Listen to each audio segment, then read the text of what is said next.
Hello Horror Hounds, here's my 10 by 8 signed by Nick Castle, the original Michael Myers, The Shape. I only mention it because, well, for no good reason other than to just show off. But the excellent fellows over at Frightfully Forgotten recently did their top 10 Michael Myers kills and asked me to nominate my top 10. And I wanted to hold off a little bit until I'd seen the new film, Halloween 2018.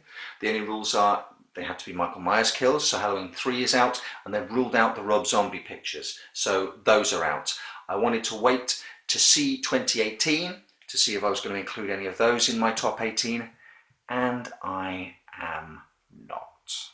What I have got are my 10 picks, which I'll pull out at random, so it's not a best to worst, it's just my 10 favourites. Firstly, from Halloween 5, okay, we have, remember the scene in the barn where the boyfriend and girlfriend, Sam and Spitz, they're having a little bit of jiggy time, and Michael gets the boy in the back with a fork, but then slashes Sam with a scythe. It's not the greatest moment in Halloween film history. In fact, it is edging a little toward, well, a lot towards Jason Voorhees territory. In a barn, different implements for different kills. I think he'd used a 3-pronged fork previously. So he's nudging into Jason Voorhees territory, and that is not where Michael Myers comfortably sits. However, I have included it in this top 10 because of the image of Jason with the scythe, despite the fact that throughout that entire movie he doesn't tuck his goddamn mask in. Him with the scythe, the personification of death, the image might be a little too on the nose for some, but it's just too delicious for me to ignore. Not the best kill, not the best executed kill, but just the sight of Michael with the scythe gets it on my list. Next, Halloween H20. It's not called H2O. That's water. It's H20, 20 years later. Oh, the start of the movie, Nurse Marion Chambers. I love the whole build-up of that kill. Yeah, it's very screamy, and then the Kevin Williamson effect is the cause of that, but Chambers goes into her own house. She sees that it's been broken into. She says, F that S. Back out, round to the neighbours' kids go to check it out, she's in there, and it's the police turn up and they go to the wrong house and Michael's there and she's at the window and stuff. It raises the stakes. She does absolutely everything right, everything she's supposed to do, and Michael still gets her, and he is the shape in this scene. He's there in the doorway. Where is he? Where's he going to pop up next? Brilliantly executed. I love that death. Next, Halloween 4.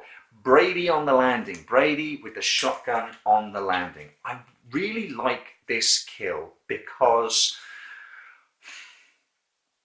Michael is a human being. Brady's he calls it right. He's got a double-barreled shotgun. Michael's coming towards him. He's sort of got it banged to rights. He just faffs around a little too much, fiddles around with reloading, and by the time he pulls the barrels up, he's taken his eye off the prize, which is a mistake. And by the time he pulls the barrel up, Michael's close to him, knocks it to one side, grabs him, lifts him up, just squashes his skull like a ripe melon. Superb. But Michael isn't a supernatural entity. If you've got a shotgun on him, you do fancy your chances. So I like that little moment. Next, from Halloween 2. Okay, the hot tub scene, but not the scalding bit. The paramedic, Bud, getting strangled silently in the background while the nurse is preparing to get into the hot tub. Another perfect shape-like, silent, deadly kill. Nothing fancy about it. It's just a garroting from behind. But that's when Michael is at his best. He gets things done.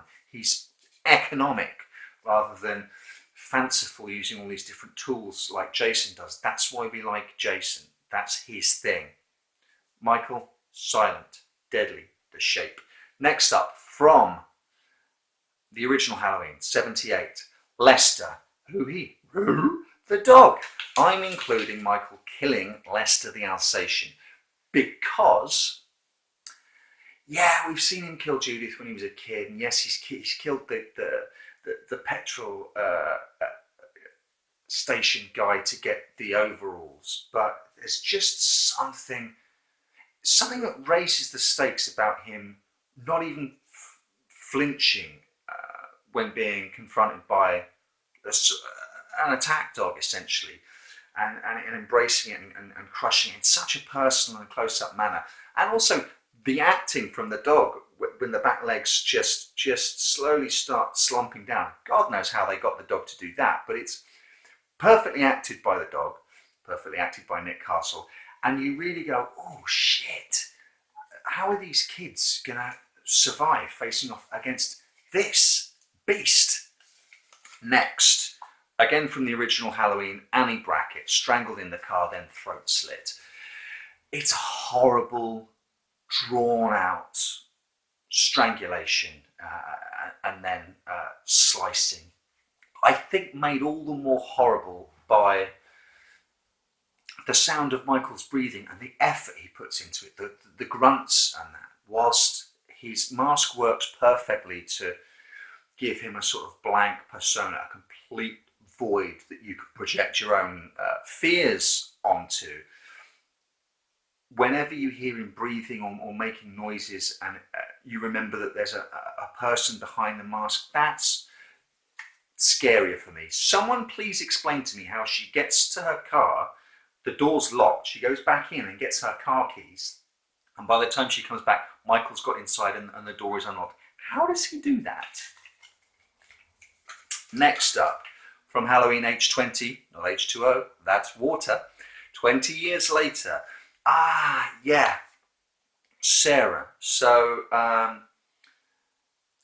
essentially the dumbwaiter death, where she finds her boyfriend's body, tries to escape via the dumbwaiter, breaks her leg, is crawling along. Michael leisurely makes his way to the floor that she's back on, and then just Chris Durand, a frickin' stand-up guy, loves chatting with him at London Film and Comic Con. Just up and down with the big butcher's knife, precise, functional, economic, brilliant. Halloween 2. Okay, yeah, head nurse Virginia Alvis finds, it's when she goes to find the drunk doctor, and he's got the syringe in his eyeball, and she's going to go and raise the alarm. Michael comes up behind her and just injects some air. He's got another syringe, just injects some air into her eye, giving her an embolism. Nasty. Halloween 2. Okay. Nurse Karen, scalded to death in the hot tub. It's a nasty, brutal death. And again, it shows the focus of Michael. He's scalding his own hands while he's holding her under. He's not precious about these kind of things, which finally leaves, from, again, the original Halloween, Bob, the absolute classic image. Michael comes out of the closet, pins into the wall, lifts him up, starts strangling him, puts the knife in, pins him there, and it's the shot afterwards where Michael's admiring his work, and it's just a little head tilt. Absolute perfection. As with Annie's death, just ignore the fact that I genuinely don't think one stab wound to the abdomen would kill you that instantly.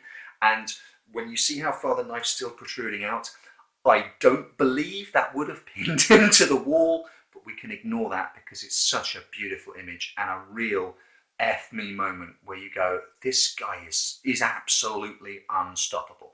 So those are my top 10 Michael Myers kills. An honourable mention is going to have to go to the whole of Halloween Resurrection, where Michael manages to kill the entire franchise. If the guys at Frightfully Forgotten had allowed the Rob Zombie movies and Halloween 3 even, you can bet your bottom dollar I would have included a death from Halloween 3 and probably a couple of deaths at least from Rob Zombie's movies, of which I'm a fan. I know that's an unpopular opinion, but what are you gonna do? Please, if you want to do your own top 10 Michael Myers kills, consider yourself asked, but specifically I want to hear from, as ever, These channels deserve your attention.